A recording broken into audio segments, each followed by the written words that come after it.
ஆசான் மகரிஷி குரலோசை மெய்யன்பர்கள் கேட்டிடும் அருளோசை.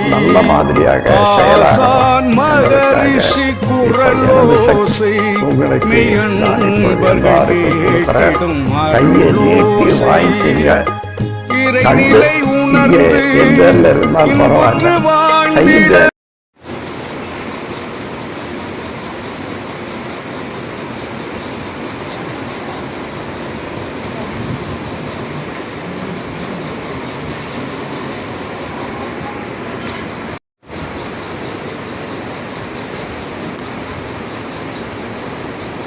பிரம்மஞானி வி. ராம் பிரதீப் அவர்கள் வாழ்க வளமுடன். பிரம்மஞானி வி. ராம் பிரதீப் அவர்கள் வாழ்க வளமுடன்.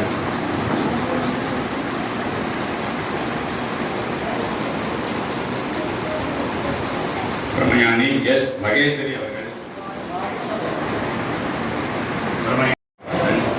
பிரம்மஞானி எஸ். மகேஸ்வரி அவர்கள் வாழ்க வளமுடன்.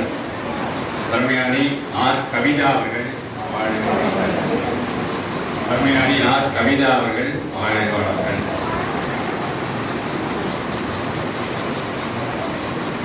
பிரம்மஞானி ஆர். முத்துக்கல்யாணி அவர்கள் வாழ்க வளமுடன். பிரம்மஞானி ஆர். முத்துக்கல்யாணி அவர்கள் வாழ்க வளமுடன். பிரம்மஞானி ஆர். முத்துக்கல்யாணி அவர்கள் வாழ்க வளமுடன்.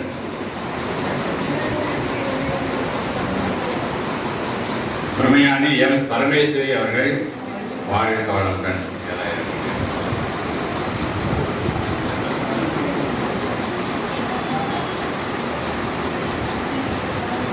பிரம்மஞானி வி. செல்லம்மாள் அவர்கள் வாழ்க வளமுடன். பிரம்மஞானி வி. செல்லம்மாள் அவர்கள் வாழ்க வளமுடன். பிரம்மஞானி எம். கற்பவல்லி அவர்கள் வாழ்க வளமுடன். பிரம்மஞானி எம். கற்பவல்லி அவர்கள் வாழ்க வளமுடன்.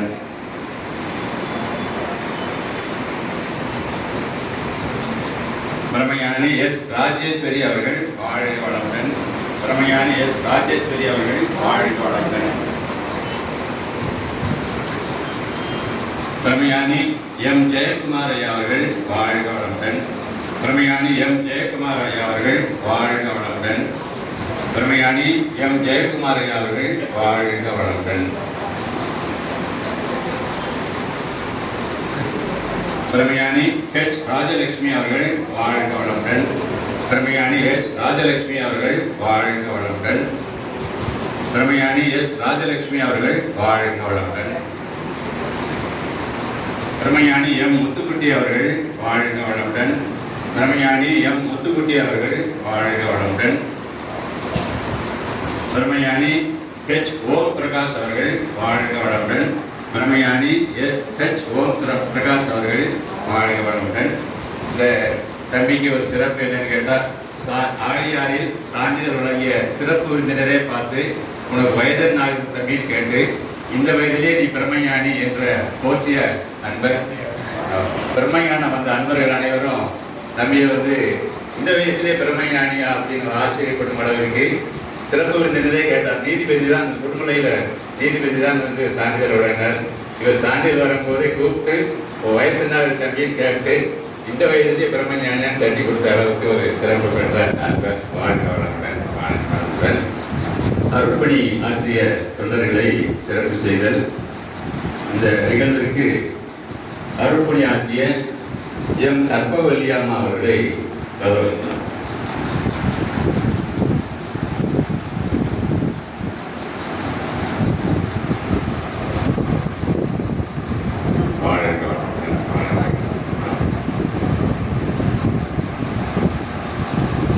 மகேஸ்வரி அம்மா அவர்களை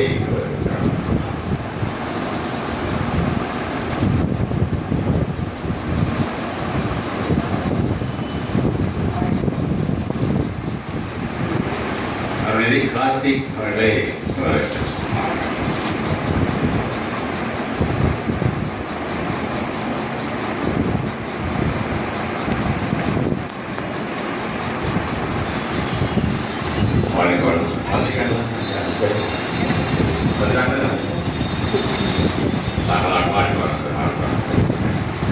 நண்பர் வெளிநாடு வாழ் நண்பர், நாம் அறக்கட்டளை சார்பாக இந்த வர்ம சிகிச்சை நாம் நாம் கடந்த 3 மாதங்களாக நடத்தி கொண்டிருக்கிறோம்.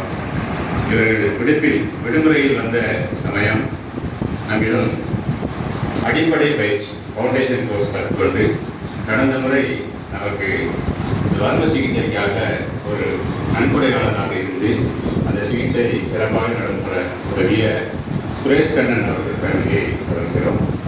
அடிப்படை பயிற்சிக்கான சான்றிதழ் தவச்செல்வர் சுரேஷ் கண்ணன் அவர்கள் தவச்செல்வர் சுரேஷ் கண்ணன் அவர்கள் தவச்செல்வர் சுரேஷ் கண்ணன் அவர்கள் தவச்செல்வர் சுரேஷ் கண்ணன் அவர்கள் தவச்செல்வர் சுரேஷ் கண்ணன் அவர்கள்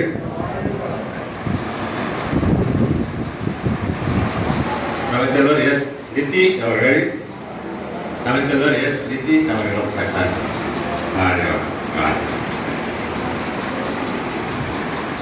நினைவு தொடங்கிய தலைவர் அவர்களை நன்றியோடு மகிழ்வுறுகிறோம். வாழ்க வளங்கள்.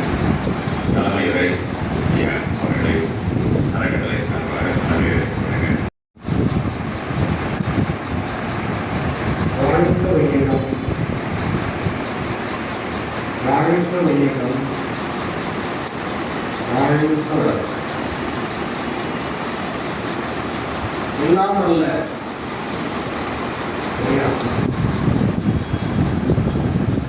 நம்மெல்லாம் ஆட்கொண்டிருக்கும்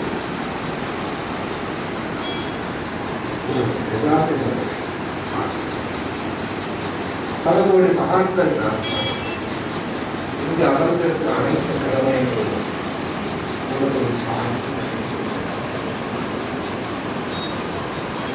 உறுதுணையாக இருந்து வருகிறார்.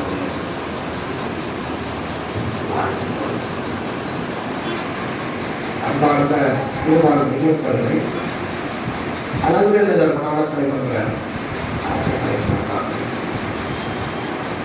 இந்த இனிய புனிதமான புனித மகான் பிறந்த நாளில்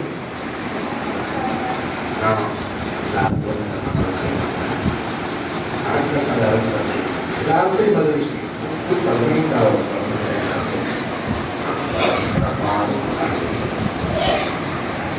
அநீதியாக சமர்ப்பித்து அப்படின்றதாக இந்த ஒரு மகாட்டை கேட்க முடியாத ஒரு வார்த்தை. அதை தவிர எனக்கு அணிக்கே சமர்ப்பிச்சு அதுதான் எனக்கு ஒரு தவறை நான் ஏற்றுக்கொள்கிறேன். அப்படி இன்னமும் நமக்கு பிரபஞ்சத்தில் ஆற்றல் வளர்த்தது நம்மளை கவனிச்சுட்டே இருக்கோம். அப்பேற்பட்ட வாழ்க வையகம், வாழ்க வளமுடன். குருவே துணை, குருவின் புகழ் வாழ்க.